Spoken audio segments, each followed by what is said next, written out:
everybody, welcome back. April was a weird reading month for me. I hit like hardcore burnout about the 15th. Actually, I think it was on the 15th of the month, and spent basically the last 2 weeks reading absolutely nothing. I stopped reading on the 15th, and then I didn't read anything at all again until the 30th, and then I like binged 5 books on the 30th so I could get through my OWLs and complete all of them. So I was reading For Whom the Bell Tolls. When I hit the burnout, it's really weird because I don't like dislike the book, just for some reason like getting through that book is just more than I can apparently deal with right now. I haven't even finished reading it yet, and it's part way through May, and I've read like 2 other books and still haven't finished reading For Whom the Bell Tolls. So for some reason, even though I enjoy the book, I'm just struggling to get through it, and I can't really tell you why. Actually, I probably can't tell you why. There's a lot of background in that book, but we'll cover that later. Actually, we'll cover it this weekend in the 1930s wrap-up. So for April, I read 16 books, a total of 5,017 pages with an average of 314 pages per book. I had 1 5-star read, 5 4-star reads, 7 3-star reads, 3 2-star reads, and 1 DNF book. I did complete all of my OWLs, and I'm going to go through the OWLs breakdowns in this video, but anything that I read for my 1930s as well as the OWLs, then I'm going to just tell you the name of the title here, and then I'm going to talk about it in this weekend's video for the 1930s wrap-up. Just so you're like, why are you only talking about some books and not talking about others? That's why. There was 2 books that I read this month that had nothing to do with my OWLs or my 1930s read, and those were the book that I read with my monthly book club. This month it was I'll Give You the Sun by Jandy Nielsen. This is a young adult contemporary novel, and I gave it 3 stars. I personally just don't like contemporary, and I especially don't like young adult contemporary, so I think there's a lot of people out there who would really like this book. It's just not for me. It was a very weird story. You have twins, and their names are Jude and Noah, and it's told from 2 different, or each one of the twins' perspectives. It like switches between the chapters, but also 2 different timelines. So you have Noah's timeline, where both he and Jude are 13 years old, and he is a very weird kid. Just the way he thinks is in pictures, and he'll see something and then he paints it with his mind, and then he gives it like some awkward title or some like weird title, like Girl Floats to the Sky or Twins Merge with Each Other. It's really weird how he thinks. And he's like this weird artistic kid. He is trying to get into this art, like private art school, and he has kind of come out to his mother and his sister as gay. And he's falling for a boy. And then in his timeline, his sister is very normal. She's a surfer. They all live in California. She's a surfer, and she hangs out with all the popular kids.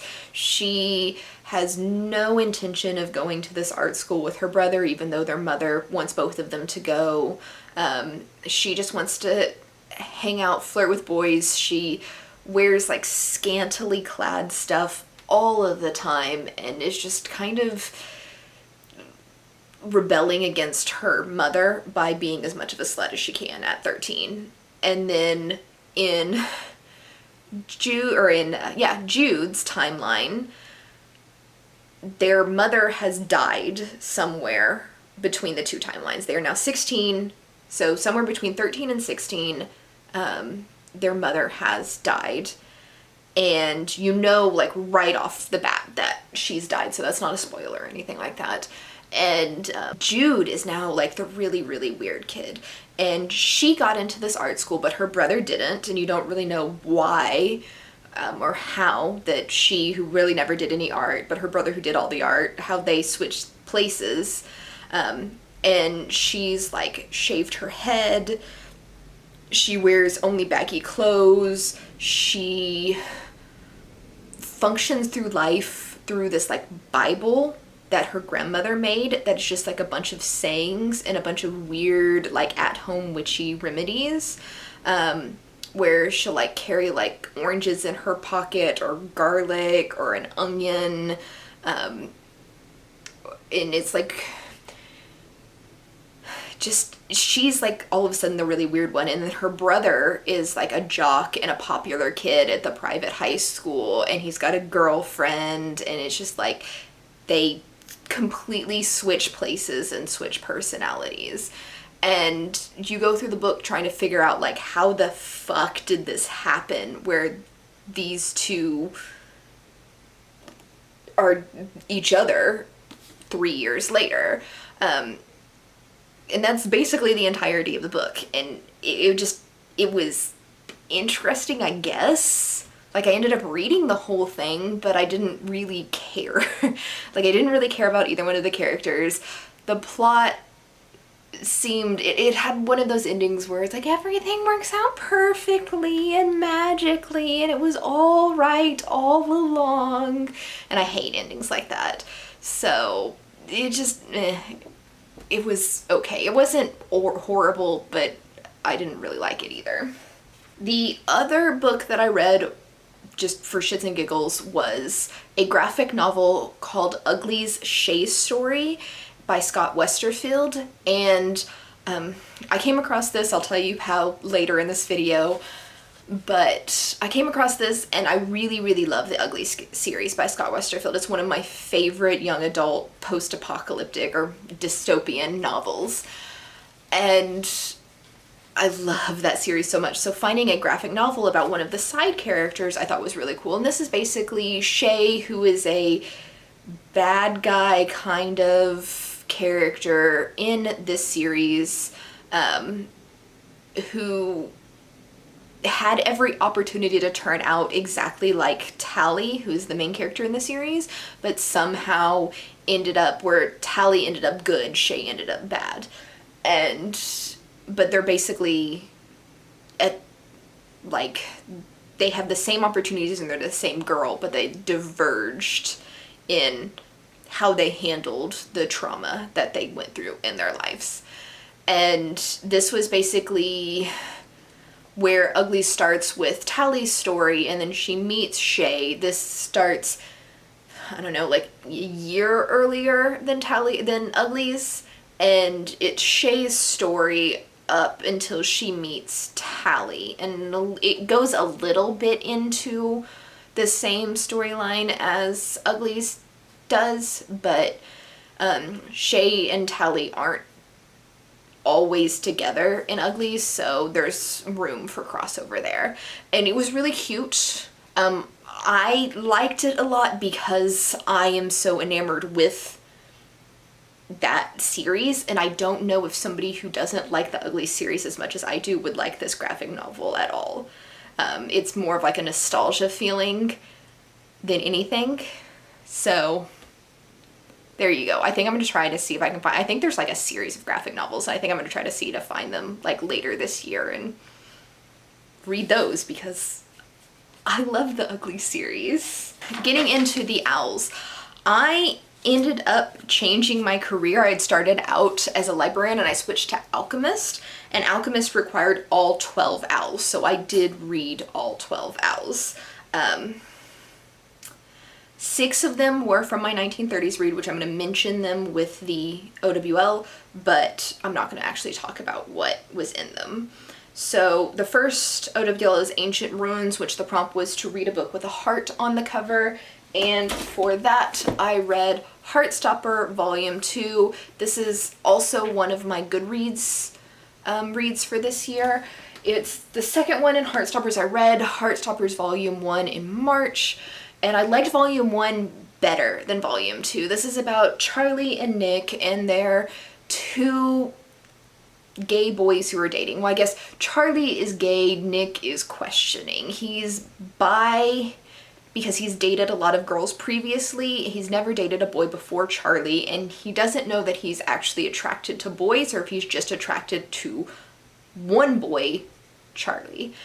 And this is kind of their, like, them starting to date, and Nick is like literally the nicest guy in the entire known universe, and he's struggling with, he loves Charlie, he's not ashamed of being with Charlie, he just has no idea like what his own sexuality is, so he doesn't like feel comfortable coming out of the closet because he doesn't really know if he's gay or not, and he's just confused. But then he also has no real desire to hide that he's with Charlie because he really, really likes Charlie. And that's basically what the whole graphic novel is about, is like his struggle where he doesn't want to hurt Charlie, but then he also doesn't feel comfortable coming out because he doesn't know that he's gay. So I like the first one better. This one was okay. If you like mushy male-male romances, then you probably like this. It's really cute. It's just nothing more than really cute. Next up for Arrhythmia, the prompt was to read a book that is outside of your favorite genre. And as I said when I did the TBR, my favorite genre is fantasy, but I've been reading mostly fiction this year, so for this I just picked a non-fiction book that I also needed to read for my Goodreads challenge, which was The Only Plane in the Sky. I don't remember who it's by and I didn't write it down, so I'm sorry. The cover is here, you could read the author's name on the cover, but this was a retelling, or not a retelling, this was the story of the 9/11 attacks, or September 11, 2001 attacks, where 4 airplanes in the United States were hijacked. 2 of them were flown into the Twin Towers in New York. 1 was flown into the Pentagon, and 1 was hijacked, and then the passengers hijacked the plane back and then crashed it into a field, killing everybody on the airplane, but not killing anybody outside of that airplane. And this was basically like moment by moment from the night before through years afterwards. Most of, like, the vast majority of the book was like the day of, and like every moment it was interviews with people and telling like what they were living through at that exact moment. You had people in the Pentagon, people who were in the towers when a plane hit, like people seeing it. You had first responders, you had people whose loved ones are calling them from the airplanes saying like, I love you, I don't think I'm gonna make it through today. You had air traffic controllers who were hearing from stewardesses or stewards on the airplane. And it was literally the saddest thing I have ever read in my entire life, especially because I was 16 when this happened. Like, I remember the day that the attacks happened, so it wasn't fiction. This really, really happened to people. I cried my eyes out. It was so, like, I cried so much I got like super dehydrated and had like a horrible headache for the entire next day. But in this one I gave 3 stars because it's just so hard to rate. Like, it was obviously moving and obviously like a really, really well done way of like portraying the story, but there was nothing good about it. Like, the writing was good, but like the fact that this could be written because this really happened, it's just really, really hard for me to rate nonfiction because of stuff like that. Like, if I was reading this and it was fictional, like, it would have probably gotten 5 stars from me. But knowing that it really happened, I don't feel comfortable rating it high because I don't want to know that these horrible things actually happen to real people. Like, I want awful shit like this to only exist in fantasy worlds. So because of that, I couldn't give it more than a 3-star. Or it's really important to read and it's really well written. So if you want to read about it in vivid detail, then I highly recommend this book. But then I don't think that this reality is something that you really need to know about in vivid detail. Like, it's a horrible, horrible thing to have had to actually happen. So, as with the rating, I struggle to recommend it to people for the exact same reasons I struggle to rate it 5 stars. Next, moving on quickly before I start tearing up again, Astronomy prompt, which was to read a book only at night, or only when it's dark outside, I guess. I was going to read The Shape of Things to Come by H.G. Wells for this, but I ended up DNFing that book because I kept falling asleep reading it. It was literally the most boring political bullshit thing disguised as a sci-fi I've ever read. And I ended up reading Why Didn't They Ask Evans by Agatha Christie. That is on my 1930s read-along, so I'll cover that this weekend. Next up was Care of Magical Creatures, and the prompt was to read a book with a beak on the cover. I was going to read a book called Texting the Underworld for that, but I just didn't feel like reading it.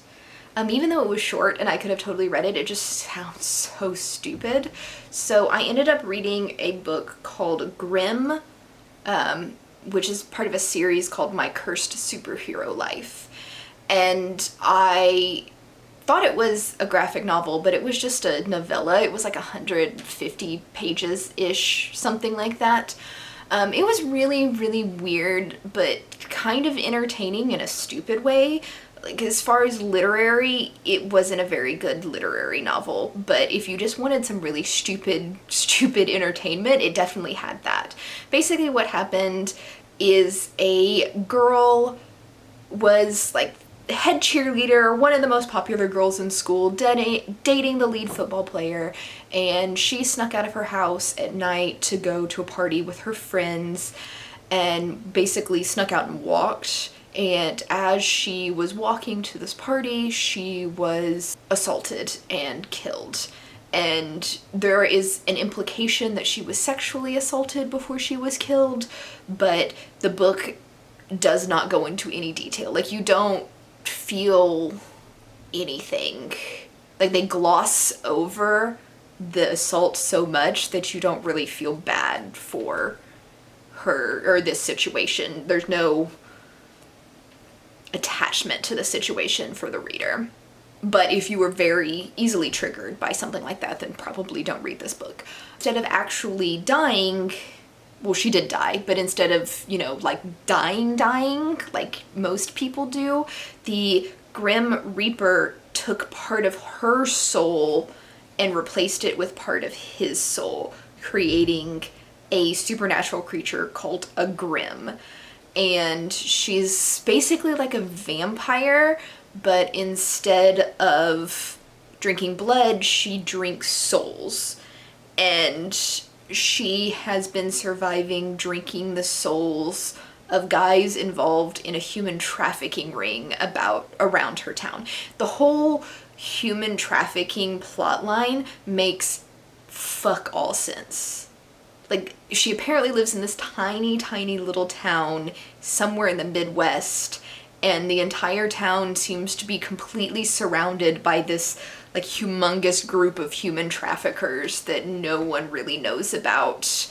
and no one talks about. And like that whole scenario doesn't make any sense. So if you want your plot lines to make sense, this book isn't for you. But that's only like the first chapter, and then it kind of like goes into more of like her at high school. So she used to be like the most popular girl in school, and now she's like a goth girl, because apparently if you become a Grimm, you turn from a cheerleader to a stereotypical goth. And there's only one other goth in the entire school, and it turns out he's a vampire. So you can't just be a goth person, you have to be a supernatural creature. And there's some sort of war going on between different supernatural creatures. So she keeps getting like attacked by supernatural creatures, but she has no idea what she even is until like this human girl tells her. And it's kind of about her discovering, like most of the book is her discovering what she actually is. And like what a Grimm is. So you know she's a Grimm because the freaking title, but you don't know like what that means really. It's fucking weird. It was cute as long as you don't try to think about it too deep. That's basically what I'm going here. She has a very funny personality. This is very, very much personality driven and not plot driven. So if you want something stupid with a stupid, funny personality, but no real meaningful plot, go for it. It was 3 stars because I was amused and didn't hate it. Next is Charms. And the prompt for Charms was to read a book with a white cover. And by white, at least 50 or more than 50% of the cover had to be white. And for this I read Brave New World by Aldous Huxley. I will cover this in my 1930s reads, but spoilers, this was a really, really good book. Next, for Defense Against the Dark Arts, the prompt was to read a book that took place on the coast or the ocean, and for that I read The Floating Admiral by multiple authors. I will again cover this in my 1930s video this weekend. Next up is Divination, and the prompt for Divination was to like randomly generate a number, or like randomly generate a book in your TBR. So take a group of books, randomly generate a number, and then pull or read the book that matches that number. Originally I was going to read For Whom the Bell Tolls. I randomly generated the numbers of my 1930s TBR, but then I didn't finish For Whom the Bell Tolls, as I mentioned earlier. So on the 30th, what I did was I went to my library app, Libby, and I went through graphic novels that were available to check out that day, and I checked out like 10 of them, and then I randomly generated a number and then matched the graphic novel with that number. And for that I ended up reading a book called Goosebumps Download and Die, and it's like the little kids' Goosebumps books, the little scary stories that at least I used to read when I was a kid, but it's in graphic novel form. It was really cool. Like, it wasn't scary because I mean it's for kids, but it read exactly like a Goosebumps video. It was absurd. There was horror things in it. It was about a cell phone that the apps on the cell phone caused like horror things to happen, where like you would play a game on the cell phone that was like going to different cities and then like doing different things in the cities, and then it would cause like a sickness, like a flu, to go around that city. Or you'd take a picture of somebody and you'd put a filter on it and it would change that person or like duplicate that person. There was a bunch of different things like that. All of it was mostly like silly but horror-esque. And the really, really cool thing about this book was there was a sapphic relationship in the book, which you don't really see a lot in children's horror tales. I think it's really cool that Goosebumps has come far enough that a sapphic relationship is just completely normalized in the book. That was probably the coolest part about the book. Other than that, it was just a silly children's book and 3 stars. Next was herbology, and the prompt for herbology was to read a book that started with M.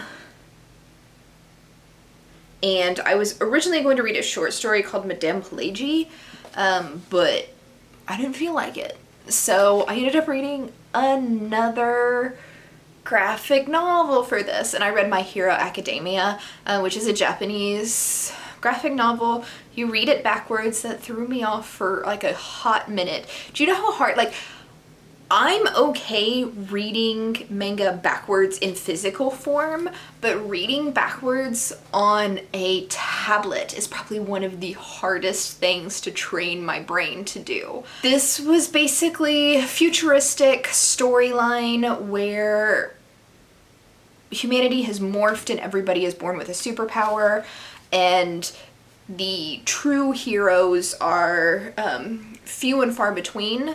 And there is a private school in Japan where this takes place, where young children, like only 300 a year out of the entirety of Japan, who are like the most powerful of the superhero, or of the up-and-coming children's superheroes, get into this school.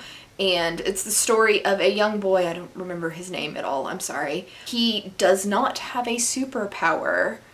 He's one of the rare few people who are born without any sort of ability, but he still wants to be a superhero, and he still tries to get into the school, because technically there's nothing that says you have to have a superpower to get into the school, just it doesn't even make sense to try to get in the school unless you have a superpower. And that's basically what the story's about. It was mediocre. I didn't really care about any of the characters. It seemed mostly silly to me. I know a lot of people really like this. It's not for me. Next up was History of Magic, and the prompt was to read a book with a witch or wizard in it. I read The Sword and the Stone for this, which I will cover in my 1930s. I'm gonna say that a lot, this one. It's 1930s, but if you don't know, you've been sleeping under a rock. The wizard in Sword of the Stone is Merlin, so definitely had a wizard in it. Next prompt was Muggle Studies, and the prompt was to read a contemporary, or at least a contemporary as a genre wasn't invented until the 70s or 80s or something like that. You didn't necessarily have to read like something that was published after that date. You just had to read something that reads like a contemporary, where it's fiction without any fantasy elements that took place in the time that it was written. So for this, again, a 1930s novel, which was Their Eyes Were Watching God by Zora Neale Hurston. I'll cover it this weekend. Next was Potions, and the prompt for Potion was to read a book under 150 pages, because the potion we're studying was the shrinking solution. I read All Systems Red by Martha Wells, which was the first novella in the Murderbot Diaries. This has 149 pages. So I made it by one stinking page. This is amazing. Basically, the main character, Murderbot, is what it calls itself, is a hybrid human android thing. So hybrid human computer. But unlike how we would normally think of an android, where it's a human that was injured in some way and the injured parts of their body were replaced with machine parts, how these androids are built is the human part of them is lab grown. So they were never like a child or an infant or a full human. They were specifically made to be security force. And there's nothing, I mean, it's not a she, it's an it. It thinks like a human, but there's nothing human about it. And this particular Murderbot kind of hates its job and overwrote its own coding, so it has free will. And basically all it wants to do is watch soap operas all day, but it kind of works because it has to, and it hates humans. So the Murderbot is part of the equipment for a company that works with scientists or explorers exploring unpopulated planets or uninhabited planets. And basically this company will rent out like transportation to the planet, and then all the gear you need to survive on the planet. So all of the gear that runs your science lab, food, transportation on planet, and then security systems, which is the Murderbot. But the company, because it rents out all of its own stuff and it has no competitors, like most monopoly-like companies, they try to cut corners as much as they possibly can. So a lot of the equipment is crap. So it's just an interesting, like, everything's from the perspective of the security bot, which calls itself Murderbot. I can't remember what that security system is called, the official name of it, because Murderbot just sounds way too good. But this was like easily a 5-star read. This is so much fun. Especially just how snarky Murderbot is. And I am so looking forward to reading the rest of the novellas. There's 4 novellas and then a novel just released. And so I'm going to read, hopefully soon, the next 3 novellas and then the novel. Highly, highly recommend. And then for that one, I was supposed to read The Call of Cthulhu, but obviously that one sounded way better, so didn't read that. And then for Transfigurations, I was originally going to read Crescent City by Sarah J. Maas, but this is a huge book, and I just, with not reading for half the month, there was no way I could finish this in one day. Transfigurations prompt was to read a book with shape-shifting in it, and I ended up reading when I DNF'd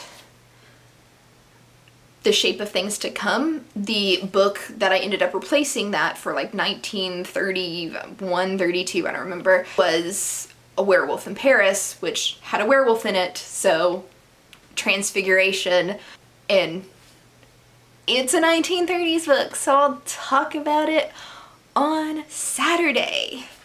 But I think that covers everything I read in April. And I did complete my owls, all 12 of them. Whew. And it's really, really hot in here. So I'm gonna call it there, and I will see you Saturday for my 1930s wrap up.